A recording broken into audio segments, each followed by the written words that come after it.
ஆகப்பட்டது என்னன்னா தேர்தல் தேதி அறிவிச்சுட்டாங்க. அதனால ஊர் பஞ்சாயத்து ஒண்ணு கூடுது. பஞ்சாயத்து தலைவர் எல்லாரும் வரணும்னு கேட்டிருக்காருங்கோ. தலைவரே வணக்கம்.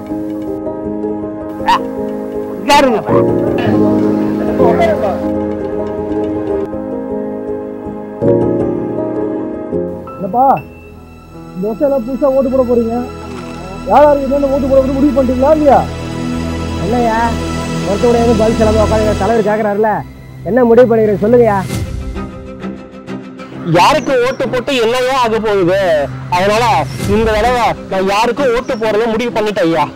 நான் போடுறேன் போடல கிளம்பு. என்னது ஓட்டு போடுறது முடிவு பண்ணிட்டீங்களா? அப்படின்னா என்ன அர்த்தம்? நான் ஓட்டு போட விருப்பம்லாம் அர்த்தம். ஏய் தண்ணி பம்பே அமைதியா இருக்கா? உன் கதையை அப்புறமா பார்க்கலாம். ஏன்னா இந்த வருஷம் புதுசா ஓட்டு போட போறவங்க நம்ம இளைஞர்கள் தான். அவங்க என்ன சொல்லணும்னு கேட்போம். ஏன்பா நீ என்னப்பா சொல்றீங்க? தலைவரே எங்க ஓட்டு எங்க தலைவருக்கு தான். உங்க தலைவரா? அவர் யாருப்பா? எங்க தலைவரை பத்தி தெரியாதா? ஏன்பா அவர் ஏன்பா இதுக்குள்ள கொண்டு வரீங்க? அவர் தான் படத்துக்கு படத்து புரட்சி பண்றாரு. புரட்சி மட்டுமா பண்றாரு, அவர் ரசிகர்களுக்காக எவ்வளவு பண்றாரு. அவர்கிட்ட நாட்டை கொடுத்து பாருங்க, நாட்டே தலைகீழா போட்டி போட்டுருவாரு. ஐயோ சாருக்கு போயிட்டு ஐயா நான் ஒண்ணு சொல்லிக்கிறேன். எப்பவுமே என்னுடைய ஓட்டம் என்னுடைய குடும்பத்தார் ஓட்டம் தலைமுறை ஒரே கட்சி தான். இது எந்த ஒரு மாற்றம் இல்லை. நாசமா போச்சு. ஐயா எங்க ஜாதிகாரன் எந்த கட்சியில் நிக்கிறாரோ அவங்களுக்கு தான் எங்க ஓட்டு. மண்ணா போச்சு. அடுத்தது நீ சொல்லுப்பா. ஐயா நீ சொல்றது எல்லாமே சரிதான். ஜாதி ஓட்டு கட்சி ஓட்டுன்னு தனித்தனியா பிரிஞ்சு இருக்கிறதுனாலதான் நோட்டான்னு ஒரு ஆப்ஷன் இருக்கு, அதை தேர்ந்தெடுத்துட்டு இருக்கோம். இல்லைன்னா நாங்க ஓட்டு போட போக மாட்டோம். ஐயா ஐயா உங்களுக்கு நாட்டு மேலே அக்கறை இல்ல, நாட்டு மக்களுக்கு நல்லது பண்ற எண்ணம் இல்லையா? இதுக்கு எலெக்ஷனு மக்களோட வரி பணத்துக்கு விலக்கிக்கிட்டு. தம்பி நீங்க சொல்றது எல்லாம் சரிதான். ஆனா இங்க நடக்கிற தப்புக்கு என்ன காரணம்ன்றத என்னைக்காவது யோசிச்சு பார்த்திருக்கீங்களா? நீங்க பண்ற தப்புக்கு காரணமே தப்பான ஆளுக்கு ஓட்டு போடுறதுதான். அதை மறந்துடாதீங்க. இப்ப என்னதான் சொல்ல வரீங்க? இப்ப ஓட்டு போட வேண்டீங்களா ஓட்டு போட வேணாண்டீங்களா? அப்படியே இருந்தாலும் ஏன் ஒரு ஓட்டால என்ன புதுசா நடந்துட்டு போகுது? எல்லாருக்கும் ஒரு முக்கியமான விஷயம் சொல்றேன்ப்பா, கவனமா கேட்டுங்க. ஏன்பா பல்ராம கொஞ்ச நேரத்துக்கு முன்னாடி என்ன சொன்ன? ஒரு ஓட்டு, இந்த ஒரு ஓட்டால என்ன மாறுன்னு கேக்குறேன். ஏன்பா இதே மாதிரி ஒரு 10 பேர் நினைச்சா அது 10 ஓட்டுப்பா. 1 லட்சம் பேர் நினைச்சா அது 1 லட்சம் ஓட்டு. 1 லட்சம் ஓட்டால இந்தியாவோட தலையெழுத்தே மாத்த முடியும்.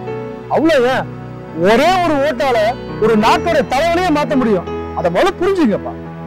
ஏன்பா தேர்தல் எதுக்காக அரசாங்கம் நடத்துதுன்றது என்னைக்காவது யாராவது யோசிச்சு பார்த்திருக்கீங்களா? தேர்தல் நடக்கிறதுக்கு முக்கியமான காரணமே மக்களாகிய நமக்கு தான்ப்பா. அதை முதல்ல புரிஞ்சுங்க. இப்ப உங்க தொகுதியில ஒரு பிரச்சனை இருக்கு, ஒரு 10 பேர் சேர்ந்து அரசாங்கத்திட்ட போய் கேட்க முடியுமா? அப்படி கேட்டா அது தலைவாம்பா. அந்த மாதிரி கேட்க முடியாது. அதனாலதான் மக்கள் எல்லாரும் சேர்ந்து ஒரு பிரதிநிதியை தேர்ந்தெடுக்கணும். அந்த பிரதிநிதி சட்டமன்றத்துக்கோ இல்ல பாராளுமன்றத்துக்கோ போறாரு. எதுக்காக போறாங்க? நம்ம தொகுதியில் இருக்கிற பிரச்சனை எல்லாமே அரசு கிட்ட முன்வைக்கிறாங்க. அரசாங்கம் கொடுக்கக்கூடிய சலுகை கொண்டு வந்து நம்ம தொகுதிக்கு செய்யறாங்க. இதுக்கு தான் அந்த பிரதிநிதிக்கு மாசம் அரசாங்கத்துல சம்பளம் கொடுக்குறாங்க. இதை முதல்ல புரிஞ்சுங்க.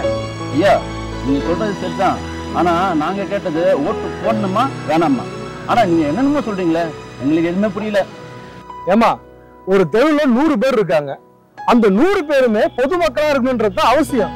ஆனா இன்னைக்கு காலகட்டத்துல ஒரு தெருவுல 100 பேர் இருந்தா 20 பேர் ஒரு கட்சியை சார்ந்திருக்காங்க, இன்னொரு 20 பேர் இன்னொரு கட்சியை சார்ந்திருக்காங்க, இன்னொரு 20 பேர் ஏதோ ஒரு சாதியை சார்ந்திருக்காங்க. இப்படி 100க்கு 60% பிரிஞ்சு இருக்கும் போது பொதுமக்களோட எண்ணிக்கை கம்மியா போல ஏதோ யோசிச்சு பாத்தீங்களா யாராவது?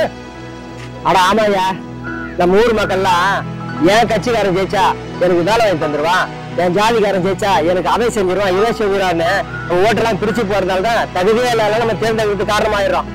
நம்ம செஞ்ச இந்த தப்பாலதான் தகுதியில்லாத ஒரு மத்திய அரசு உருவாகிறது நம்ம காரணமா ஆயிடுறோம். ஏம்பா ஓட்டு போறது நம்முடைய கடமை. ஒரு வருஷத்துக்கு 365 நாள், 5 வருஷத்துக்கு 1825 நாள் ஆகும். இந்த 1825 நாள்ல நம்ம பொதுமக்களா இருக்க போறது அந்த ஒரு நாள். அந்த ஒரு நாள் நம்ம ஓட்டு போற அந்த ஒரு நாள் நம்ம பொதுமக்களா இருந்து சிந்திச்சு வாக்களிச்சனாக்கா நிச்சயமா நம்ம இந்தியா வல்லரசாமா. இதை எனக்கே யோசிச்சு பார்க்க மாட்டீங்களாப்பா? ஐயா நீங்க சொல்றது சரிதான். இப்பதான் எங்களுக்கே புரியுது. ஓட்டு போடும்போது பொதுமக்களை யோசிச்சு ஓட்டு போடணும்னு சொல்றீங்க. காசை வாங்கிட்டு ஓட்டு போடுற இந்த சமுதாயத்துல மாற்றத்தை ஏற்படுத்தணும்னா நம்ம என்னதாங்க ஐயா பண்றது? நம்பா நீங்க சொல்றது சரிதான். ஓட்டுக்கு பணம் வாங்குறது தப்புதான். ஆனா யார் இங்க பணம் வாங்காம ஓட்டு போடுறா? பணம் வாங்கிட்டு தான்ப்பா எல்லாருமே ஓட்டு போடுறாங்க. ஆனா மக்கள் எல்லாமே சுயநலமா இருக்காங்க. என்ன விஷயம் யோசிச்சு பாத்தீங்களா? எந்த கட்சிக்காரன் பணம் கொடுத்தாலும் பணத்தை வாங்கிக்கிறாங்க. ஆனா இவங்க யாருக்கு ஓட்டு போடணுமோ அவங்களுக்கு தான் ஓட்டு போடுறாங்க. ஆனா என்னைக்காவது ஒரு விஷயத்தை சிந்திச்சு பாத்தீங்களாப்பா?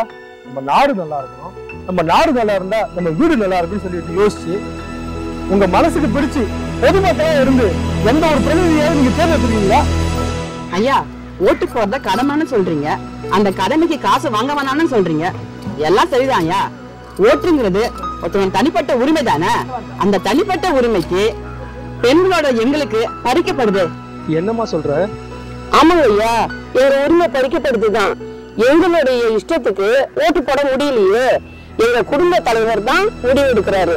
எங்க குடும்ப தலைவர் எந்த கட்சிக்கு ஓட்டு போடணும், யாருக்கு ஓட்டு போடணும் அப்படின்னு முடிவு எடுக்கிறது அவர் கையில இருக்குது. நாங்க எப்படி எங்க இஷ்டத்துக்கு ஓட்டு போட முடியும்? இந்த ஆம்பளைங்களை பொறுத்த வரைக்கும் நாங்க ஜாமான் வளர்க்கணும், துணி துவைக்கணும், இதை தவிர எங்களுக்கு வேற எந்த வேலையும் இல்ல. எங்க உரிமையை இவங்களே தான் பறிக்கிறாங்க. அம்மா நீங்க சொல்றது ரொம்ப ரொம்ப தப்புமா. ஓட்டு போறது ஒரு உரிமை. அந்த உரிமையை உங்க வீட்டுக்காரர் சொன்னாங்கன்றதுக்காக யாரோ ஒருத்தவங்க போட்டு வரலாமா? பாருங்கம்மா, ஓட்டு போறது ஒரு உரிமை. அதை யாருக்காக நீங்க மாத்திக்க கூடாது. நீங்க சிந்திச்சு யார பிரதிநிதியா இருக்கணும் நீங்க முடிவு பண்றீங்களோ அவங்களுக்கு ஓட்டு போடுங்க. என்ன புரியுதா? நம்முடைய இலக்கு 100% வாக்கு. இந்த மை நம்முடைய உரிமை. இந்த மைய வைக்க வேண்டிய இடத்துல நம்ம சரியா வச்சோம்னா நம்ம உரிமையை பெற முடியும். சாதாரண மை இல்ல, நம்முடைய வாக்கு உரிமை.